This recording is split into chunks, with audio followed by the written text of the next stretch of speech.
people that buy the Rode VideoMicro buy it because it is one of the best little video microphones you can buy under $100. But what most people don't know is with a couple of little tips and tweaks, you can make this microphone sound as good as a $300 microphone or even a $1,000 microphone. And all the audio you're going to hear today is going to be recorded on the Rode VideoMicro, and it's just run straight into the camera. No external recording devices, nothing else at all. And my first tip to getting pro audio out of this little microphone is the dead cat.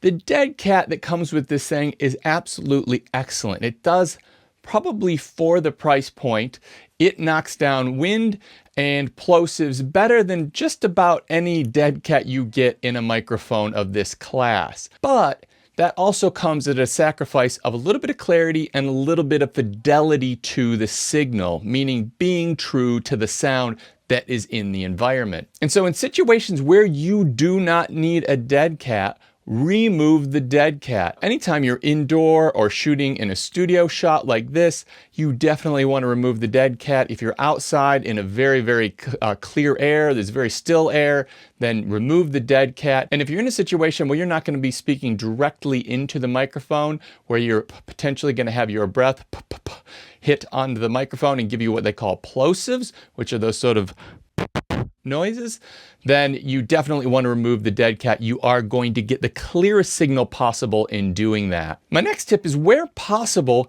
get the microphone off the camera.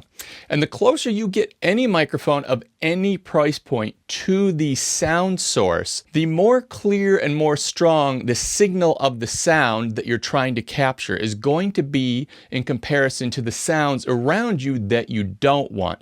That includes reflections off walls, traffic noise, wind noise, anything rustling of trees, kids yelling in the background of your house playing video games, all those distracting noises that you don't want, even air conditionings and dishwashers. So the closer you get that microphone to your sound source, the stronger the signal is going to be from the sound you want, and the less strong, more faint, and more distant or removed completely the background noise that you don't want is going to be. And in the purpose of this video, all I've done to get this microphone off is I've just got a little cord that I bought from Amazon to replace the stock cord that you use when you're using the shotgun microphone on top of the camera, just to give me a little bit of distance from the camera and just allow me to get that microphone closer to my sound source. I will link the little cord I've used in the description down below. You can get them in different lengths. And if you find yourself in a situation where you actually want to get the microphone quite a ways away from your camera, I mean, this can be many feet, even 50 feet, 100 feet, you can actually use an external recording device. And I use this quite often, and all I do is I put the microphone on a little Joby Handy Pod. In fact, I'll find my Joby Handy Pod, hold on. I put the microphone on this little Joby Handy Pod, and I just rubber band a little recording device to here, and now I have a microphone that I can actually set up wherever I want, closer to my audio source, or I can even just hold it, have the person who I'm recording just hold it just out of shot, so it's not in the shot. But you get a little external recording device, and it does give you a lot of flexibility. And I'll link a couple of the ones that I really like in the description down below. So if you do want to get it a further distance away from the camera, you can do that. The next thing you want to do is, if you're recording directly into your camera, you want to set your audio settings manually. You do not want the camera set to auto and having the camera make the decisions about the gain, or what you might call volume, that it is pulling out of this microphone. And the reason for that is, what the camera does in that situation is it is trying to hear sound, whether someone is talking or whether there's a sound that you're trying to capture or not. So when there is not a strong signal, either from my voice or from the sound effect that you are trying to capture or record, what happens is the camera will crank up the gain to a point where you'll hear this amp hiss, and then when the sound comes on, all of a sudden it'll be too high, it'll distort, then the volume will go down, and you just get this audio that's going all over the place. It doesn't sound natural and it doesn't sound good at all. So the way to avoid this is to set the gain manually in your camera settings. And this may sound complicated, but it is very, very simple. You just need to go into your audio settings and set it manually. And the easiest way to do that is just to set up the microphone in the situation that you're going to be using it in. You get into the manual setting, you will get some audio meters on there that shows how high it's going, and the audio meters will go from like -24, -48, all the way up to 0. Once you hit 0, that's where you start to get clipping or distortion. And what you want is this, you want the volume of your person talking or whatever sound you're trying to record to be maxing out at somewhere between -12 and -6 on the little meter that you're going to see on there. And if it's quite a predictable source of sound, then I like to try to get it to max out at closer to -6. If you're not sure if somebody's going to be excited or laughing or yelling, or there's going to be a plane going overhead or something that is going to be at a much higher volume than what you're trying to recording, then I try to max it out at about -12 for the audio source that I'm trying to capture. You should also turn off any other settings in there where it does automatic wind reduction or automatic volume reduction, anything like that. Turn those off in the camera. So we just want to set it manually, and we want to do the little test and make sure it's maxing out somewhere between -12 and -6 decibels. My next tip is, if you are using the microphone on top of the camera, there's two things that I think you need to take into account.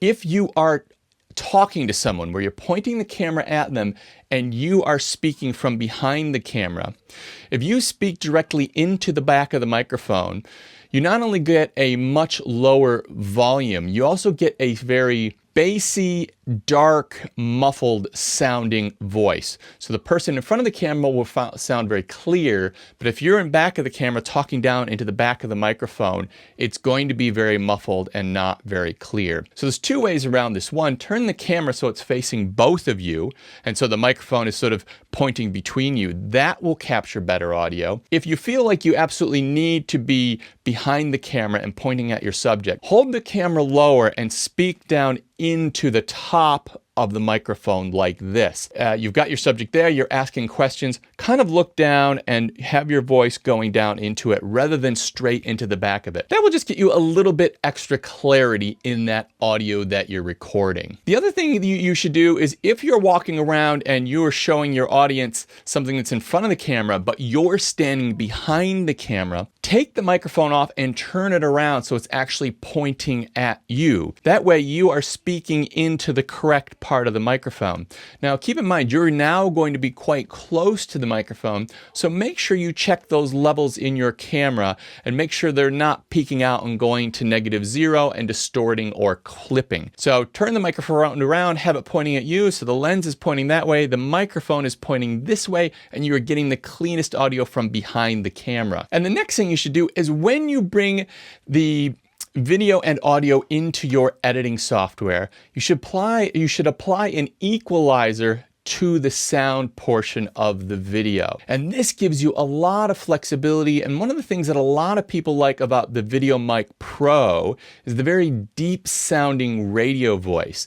Well, you can actually achieve that just by tweaking your equalization. And really what you want to do, if you want a little bit of a deeper, bassier radio sounding voice, you just need to go around 200 hertz and then just bring that up 2 or 3 decibels depending on your voice. If you want a little bit more clarity, you go down around 3 or 4 to 5,000 kilohertz and bring that up a little bit. If you've got some rumbling in the background, you can sort of do what's called a high pass filter, where you cut off the very low frequencies, and that'll take away sort of truck noises, diesel engines, or traffic noise. This would be something that you can see all kinds of videos on YouTube about how to edit your audio. A lot of times, if you hear a microphone that you think sounds very good, often what's happened is the microphone itself just has a slightly different frequency response. Well, the Rode VideoMicro captures frequencies clean enough that all you have to do is tweak these in editing, and you can make this microphone sound very similar to just about any microphone out there that you really like. You just need to identify what it is you like about this other microphone